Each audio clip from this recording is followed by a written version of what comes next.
Right. හරි යාළුවනේ ඔන්න ඕගොල්ලන්ට මම අලුත් ගේම් එකක් අරගෙන ආවා. මේකේ තියෙන්නේ මෙහෙමයි. මේකේ මහා ලොකු දෙයක් නැහැ. මේකේ තියෙන්නේ මෙහෙමයි.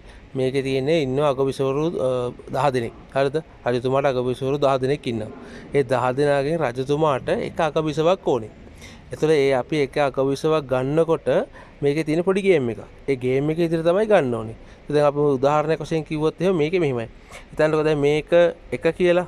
එතකොට 1 2 3 අපි තුන්වෙනි අගබිසව අයින් කරනවා. තුන්වෙනි අගබිසව. ඒ කියන්නේ එකේ ඉඳන් ගත්තාම 1 2 3 කියලා තුන්වෙනි අගබිසව අයින් කරනවා. අයින් කරලා අපිට හැමතිස්සෙම දැන් මේක ගේම් එක කරගෙන යනකොට හිතන්නකෝ දැන් මෙතන 1 කියලා පටන් ගත්තා කියලා. 1 පටන් ගන්න තැනට අනිවාර්යයෙන්ම මේ අගබිසවක් ඕනේ. 2 කියන තැන නොතිබුණාට කමන්නේ. හැබැයි 3 කියන තැන අගබිසවක් අනිවාර්යෙන් ඕනේ. හරිද? එතකොට අපි හිතන්නකෝ දැන් මෙතනින් අපිට 1 පටන් ගන්න බෑ. 1 පටන් ගන්නවා මෙතනින් පටන් ගන්න ඕනේ. දෙකට මේ අගබිසවක් මෙතන මේ ඉස්කොටුවක් තිබ්බට ප්‍රශ්නයක් නැහැ. එතකොට ඒක නිසා අපි හැමතිස්සෙම තුන්වෙනි කියන අගබිසව අයින් කරනවා. අයින් කරලා අපි ඊට පස්සේ මේ දැන් මේක ගණන් කරලා යනකොට අපිට කොහොම හරි එක අගබිසවක් තමයි ඉතුරු වෙන්නේ. ඒ අගබිසව එන විදිහට හදන්න පුළුවන් කට්ටිය ඉන්නවා නම් බලන්න හදන්න. හදලා ඉවරලා මේකේ මොකක් හරි ඔයගොල්ලන්ට අපහැදිලි තැනක් තියෙනවා නම් කමෙන්ට් එකක් දාන්න මම කමෙන්ට් සෙක්ෂන් එකේ කියන්නම්. හරිද? මේක මහ ලොකු දෙයක් නෑ. මේකේ තියෙන්නේ එකේ ඉඳන් උදාහරණ විදිහට 1 2 3 දැන් මෙතන 3 එනවනේ මේක. ඒතර මේක 3ට ගන්න බෑ. ඒතර මෙතන ගන්න වෙන්නේ මේක තමයි 1. ඒතර 1 2 3. ඒතර මේක අයින් කරන්න පුළුවන්. එහෙම අයින් කරලා අන්තිමට එක අගබිසමක් එන විදිහට ඉතුරු කරන්න පුළුවන්ද? හැමතිස්සෙම තුන්වෙනි එක තමයි අයින් කරන්නේ. 2 කියන තැන හිස් වුණාට කමන්නේ නෑ. බත් 1යි 3යි හිස් වෙන්න බෑ. හරිද? පැහැදිලිද ඔයගොල්ලන්ට? බලන්න බලලා ඉවර try කරන්න. මේක මහ ලොකු දෙයක් නෑ. පොඩි සාත්‍රයක් තියෙන්නේ. ඒ සාත්‍රය හරියට මේව කරගත්තා නම් මේක හදන එක easy. හරිද? හදන්න කට්ටිය try කරන්න. පොඩ්ඩක් අර මේ ගේම් එකක ඉඳන් මම විතර ඔයගොල්ලන්ට කියලා කිව්වේ මේ විස්තරය කියලා. ඔයගොල්ලන්ට මොහරි අපහැදිලි තැනක් තියෙනවා නම් මට කියන්න. මම එතකොට ඒකට ඔයගොල්ලන්ට කමෙන්ට් සෙක්ෂන් එකේ උත්තරයක් දෙන්නම්. හරිද? අපි හදලා බලමු. බැරි වෙන දෙයක් නෑ අපිට නේ. මහ ලොකු දෙයක් නෙමෙයිනේ තියෙන්නේ.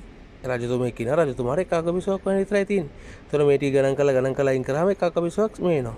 හරිද? මේකට ඔයගොල්ලෝ හදන්න බලන්න. මේකට හදලා ඔයගොල්ලන්ට බැරි පුළුවන් කට්ටිය කියන්න. බැරි කට්ටිය කවුරු හරි ඉන්නවනම් කමෙන්ට් සෙක්ෂන් එකේ දාන්න. මම ඊළඟ වීඩියෝ එකකින් අරන් ඉන්න මේක හදන විදිය, ගණන් කරන විදිය. පොඩි සාතයදී මම ඒකත් කියලා දෙන්නම්. හරිද? එන කට්ටිය try කරලා යන්නකෝ බලන්න. ඔන්න ඔය විදිය තමයි තියෙනවා. මම එකපාරක් ඔන්න උදාහරණයක් විදිහට කියන්නම්. මේ ගණන් ගත්තාම අපි මේක 1 2 3. ඒතර අපි මේක අයින් කරා. ඊට පස්සේ ආයි 1 2 3 මේක අයින් කරා. හරිද? එතකොට දැන් අපිට කොයිලාගෙන් මෙතනින් එකට පටන් ගන්නත් බෑ, මෙතන එක පටන් ගන්නත් බෑ. මේකට දෙක වෙන්න පුළුවන්. දැන් මේ බලන්න 1 2 3. එතකොට මේක අයින් කරන්න පුළුවන්. හරිද? ඒක අයින් කරන්න පුළුවන්. දැන් අපි මෙතන එක පටන් ගන්න බෑ. ඒ මෙතන එක මේ රජිනල් නෑනේ. අගබිසවක් නෑ. එතකොට මෙතනින් අපිට එක පටන් ගන්න බෑ. අපිට එක පටන් ගන්න වෙන්නේ මෙතනින්. මෙතනින් පටන් ගත්තාම මෙතනට එන්න බෑ. මොකද මෙතන අගබිසව ප්‍රශ්නයක් නෑ, දෙකේ නැති. එතකොට මෙතන 3 එනවනේ. එතකොට 3 වෙද්දි මෙතන අගබිසවක් නෑනේ. එතකොට අපිට එතන හදන්නත් බෑ. හරිද? ඒක නිසා බලන්න. බලලා ඉවරලා මේ කොහොමද කියලා ඔයගොල්ලෝ හදන හැටි මට කියන්නකෝ. හරිද? ඔන්න ඔය විදිහට මම තිබ්බා. තියලා ඉවරලා ඔයගොල්ලෝ මොනවා හරි අපහැදිලි තැනක් තියෙනවා නම් මට කමෙන්ට් සෙක්ෂන් එකේ දාන්න. හරිද? එහෙනම් කට්ටියටම ජය වේවා. හදලා ඉවරලා මට උත්තරයක් දෙන්න. හරිද? ඔන්න ඔහම තමයි තියෙන්නේ. පොඩි කොලයක ඇඳ ගන්න. ඇඳගෙන ඉවරලා try එකක් දීලා බලන්න. හරිද? දීලා ඉවරලා මට කියන්නකෝ කොහොමද එන්නේ කියලා.